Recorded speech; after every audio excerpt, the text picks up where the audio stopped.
नमस्कार मित्रों, एकलव्य कॉमर्स में आपनु स्वागत है।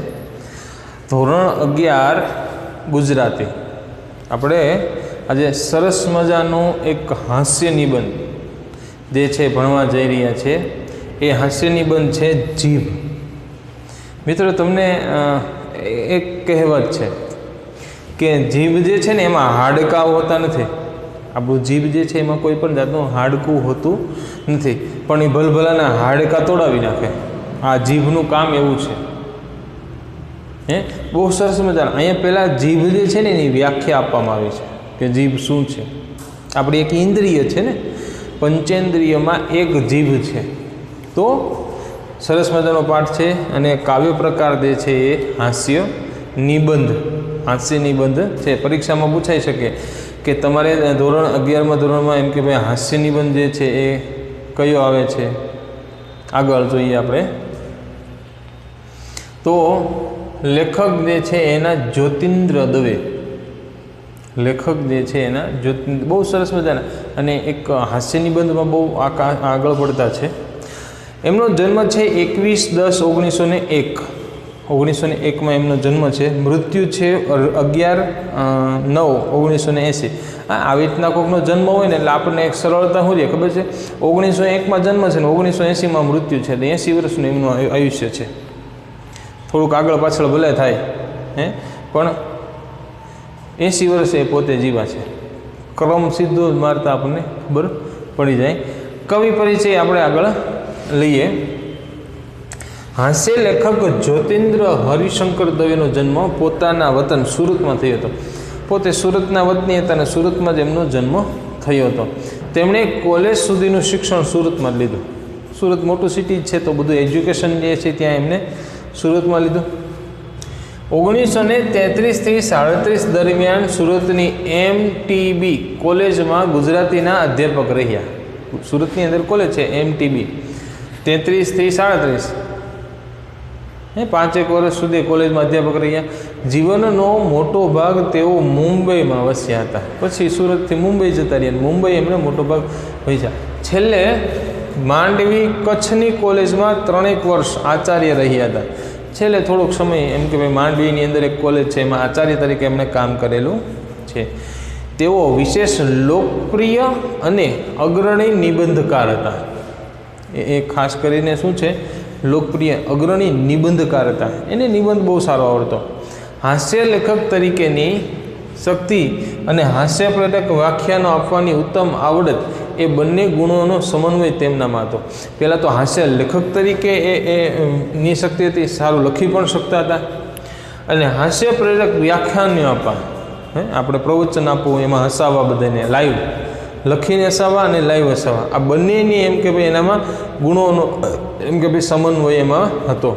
તેઓ ભારતીય કાવ્ય મીમાંસાના અભ્યાસી હતા। ભારતનું જે કાવ્ય મીમાંસા છે, કાવ્યનો મીમાંસા એટલે અર્થ, કાવ્ય અર્થના એમ કે ભાઈ એ અભ્યાસી હતા। તેમણે નાટક અને અનુવાદો પણ આપ્યા છે।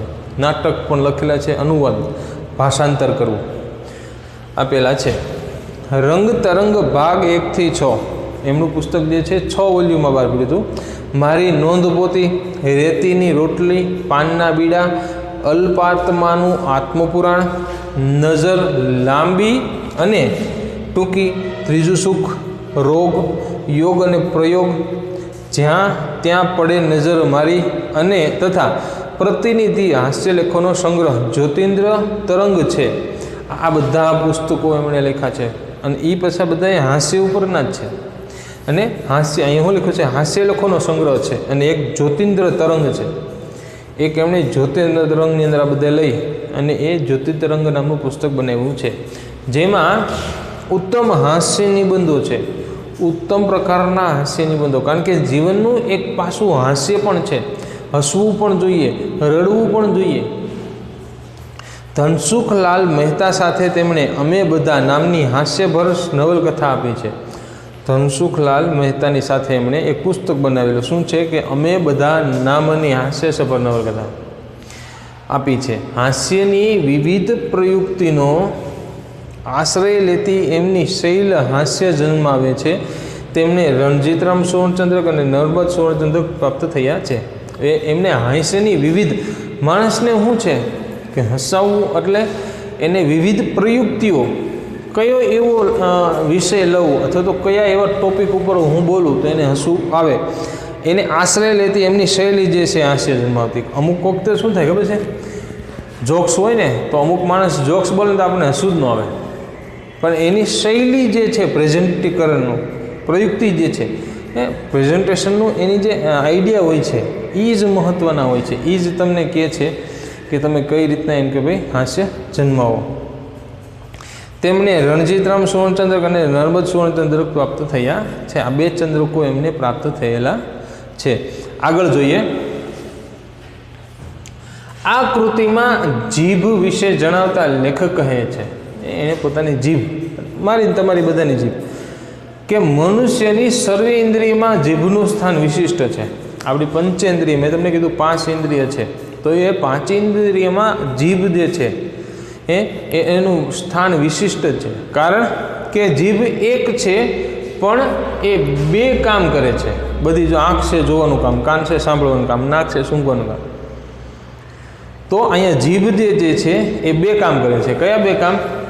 એક તો સ્વાદ પારખવાનું અને બોલવાનું. આપણે સ્વાદ પણ જીભને દ્વારા ચાખી શકીએ અને બોલવાનું કામ પણ જીભ દ્વારા થાય. જીભ ન હોય તો તમે બોલી શકવાના નથી. જીભ જન્મથી મરણ અને મરણ પછી પણ વાણીરૂપે અમર રહે છે. જીભ જે છે, આજે આપણે એમ નથી કહેતા ગાંધીજી આમ કહેતા હતા, સરદાર વલ્લભભાઈ પટેલ આમ કહેતા હતા, વિવેકાનંદ આમ કહેતા હતા, એ મૃત્યુ પછી પણ એમ કે ભાઈ જીભ જે છે એ વાણી સ્વરૂપે અમર રહે છે. રસાસ્વાદનો અધિકાર પણ જીભને મળ્યો છે. રસાસ્વાદ, તમને જમવામાં મીઠું, મોળું, તીખું, ને આપણે અત્યારે આજનો સમય હું તમે એ જીભ માટે જીવીએ છીએ. મીઠું લાગ્યું તો ખાવાનું, પેટ માટે નહીં. પેટમાં જે થવું જાય, ડસ્ટબિનની જેમ નાક જ કરવાનું, જે હોય એ ખાધું જ રાખવાનું. તો જીભને મળ્યું છે. જ્ઞાન અને કર્મનો સુંદર સમન્વય તે સાધી શકે છે. જ્ઞાન અને કર્મ, આપણે કામ, હું કામ કરું છું, હું શિક્ષક તરીકે કામ કરું છું તો મારે જીભનું કામ જરૂર પડે છે, કારણ કે જીભ દ્વારા હું તમને પ્રેઝન્ટેશન, તો મારું કર્મ છે જીભ દ્વારા થાય. જ્ઞાન, હું એક સમયે એજ્યુકેશન લેતો હતો તમારી જગ્યાએ, તો તમે પણ કંઈક બોલો ને, એજ્યુકેશન ભણતા કંઈક શબ્દો બોલતા હોય, તો જ્ઞાન અને કર્મનો સમન્વય સુંદર જે છે એ જીભ સાધી શકે છે. શરીરની વ્યાધિઓનો પરિચય પણ જીભ થકી થાય છે. મને તમને પેટમાં દુખે છે, માથું દુખે છે, આમ થયું છે, એ તમે જીભ દ્વારા ડૉક્ટરને કહી શકો અથવા તો કોઈ પણ વ્યક્તિને, મમ્મી પપ્પાને કહી શકો કે મમ્મી આજે બહુ પેટમાં દુખે છે, આજે બહુ માથું દુખે છે. તો વ્યાધિ એટલે દુખાવા, શરીરના કોઈ પણ દુખાવો હોય તો એને તમે જીભ દ્વારા પ્રેઝન્ટેશન કરી શકો થાય છે. જીભથી મનુષ્યના સંસ્કારોની ઓળખ થાય છે. આપણા સંસ્કારો કેવા છે એ સંસ્કારોની ઓળખ કોના દ્વારા થાય છે? કોઈ એ તો જીભ દ્વારા થાય છે. સંસ્કારો જે છે કઈ જ્ઞાતિનો છે એ પણ ખબર પડી જાય. માન અને અપમાનના અનુભવો જીભથી જ થાય છે. કોઈ સારું બોલી ગયો, કોઈ અપમાન કરી ગયો તો એ ખબર કેમ પડે? જીભથી. એ કેવું બોલ્યો એ. કેટલીક જીભ કાતરનું કામ કરે છે. ઘણીનું કામ છે ને કાપવાનું છે, તોડી જ નાખવાનું, ગમે એના છેડા ફાડી જ નાખવાના. તો કેટલીક જીભ જે છે એ સોયની ગરજ, સોય એટલે સાંધવાનું કામ, 2 રિલેશન બગડ્યા હોય તો એને સુધારવાનું કામ પણ જીભ કરે છે. મનુષ્યની તંદુરસ્તી, નીતિ, વિવેક, ધર્મ આદિનું આખું જીવન જીભના આધારે વિકસે છે અને વણસે છે. આપણે તંદુરસ્તી છે આપણી કેવી છે, નીતિ કેવી છે, વિવેક કેવી છે, તમે જોજો. તંદુરસ્તી એટલે ડૉક્ટર પાસે એમ કહે છે કે જીભ કાઢો, તો જીભ કાઢી તો બતાવે. તો બધી વસ્તુનો એમ કહેવાય વિકાસ પણ જીભ દ્વારા થાય છે અને વણસે એટલે ખરાબ પણ એ વસ્તુ જીભ દ્વારા થાય છે. ઈશ્વરે જીભને છૂટી કરી શકાય તેવી રચના કરી હોત તો કેટલું સારું થાય. નહીં માની લો કે જીભ જે છે એ આટા ખોલીને મૂકી દેવાતી હોત, તો કાઢીને બહાર મૂકીને આવવાનું હોત, તો લગ્ન પ્રસંગમાં એવું લખેલું હોય જીભ પોતપોતાના ઘરે મૂકીને આવી. અને એમાં લેડીઝને ખાસ નોંધ કે પોતપોતાની જીભ જે છે એ ઘરે મૂકીને આવે. જીભ આપણે કંકોત્રીમાં ન લખેલું વાસણ પ્રથા બંધ છે, તો ત્યાં એવું લખેલું હોય કે જીભ પ્રથા જે છે એ તમારી બંધ છે. કંકાસ, ઝઘડો થાય છે, આપણને ખબર પડી જાય કે ઘરે જાઉં ને એટલે માથાકૂટ થાય, એટલે પહેલાં જીભ ખોલીને કાઢી લેવાની. બોલાય તો જ કંકાસ થાય ને. મારામારી, ગાળાગાળીના પ્રસંગો જીભને કાઢી ગજવામાં મૂકી શકાય. બહુ બોલતો હોય ને તો જીભ પકડીને ખોઈ લેવાની, ખેઈ લેવાની, કાઢી લેવાની. માથાકૂટની, ગાળાગાળીની, મારામારીનો પ્રસંગ બોલે તો પ્રસંગ થાય ને. તો આવા ગજવામાં મૂકી શકાય. આવા કેટલાક પ્રસંગો સુધારી શકાતા હોય. આ લગ્નમાં બધાય માથાકૂટ થાય, કે પ્રસંગોમાં માથાકૂટ થાય, તો આવા કેટલાક પ્રસંગો જે છે એ જીભ દ્વારા સુધારી શકાય છે. ક્યારેક કોઈની જીભ અદલા બદલી થઈ જાય તો પણ તેમાં ફાયદો થઈ જાય ને. જીભ જે છે અદલા બદલી થઈ જાય, આની જીભ ઓલાને લાગી જાય, ઓલાની જીભ આને લાગી જાય તો ફાયદો થાય. રામનું રટણ કરનાર જીભ કોઈ ક્રિશ્ચીના મોંમાં રહીમને ભજનારી જીભ કોઈ બ્રાહ્મણના મુખમાં જઈ ચડે. કોઈ બ્રાહ્મણની મુખની જીભ મુસલમાનમાં મુખમાં ચડી જાય તો મુસલમાન રામ રામ બોલતો થઈ જાય. મુસલમાનની જીભ જે છે એ કોઈ હિન્દુના મોઢામાં આવી જાય તો એ રામ રામ બોલતો થઈ જાય. ભગવાન જે છે ને, હું તમને સમજાવી દઉં છું, ભગવાન તો એક જ છે. ધર્મ આ આપણે માનનારા છીએ, પણ કહેવાનો મિનિંગ કેવો છે કે અલગ અલગ રસ્તાઓ છે. માનો બધા ભગવાન એક જ છે. તો આ ગોળની એકતા સીધી થઈ જાય, ભગવાનની એકતા, બધા ભગવાન એક સરખા જ, તો કામ થઈ જાય. આ નિબંધમાં હળવો ગંભીર વિષય લઈ લેખક ઉત્તમ કક્ષાનું હાસ્ય જન્માવે. અહીંયા હળવો પ્રસંગ જીભનો લઈ અને એક જાતનું હાસ્ય એમ કે ભાઈ જન્માવી શક્યા છે.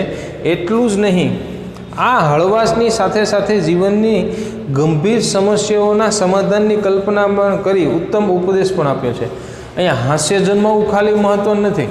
કવિના બાબતે શું છે કે ચલો જીભનો પ્રસંગ લઈ અને બધાને હાસ્ય તો જન્મેવું જ છે, હાસ્ય તો છે જ, પણ એની સાથે સાથે જીવનની અંદર જે ગંભીર સમસ્યાઓ જે છે, આપણી ગંભીર સમસ્યાઓ જે છે એને સમાધાનની કલ્પના કરી છે કે ભાઈ નહીં આવું થઈ શકે ખરા, આપણે વિચારીએ તો, પણ લગભગ મારા ખ્યાલથી હવે એવું થાય નહીં.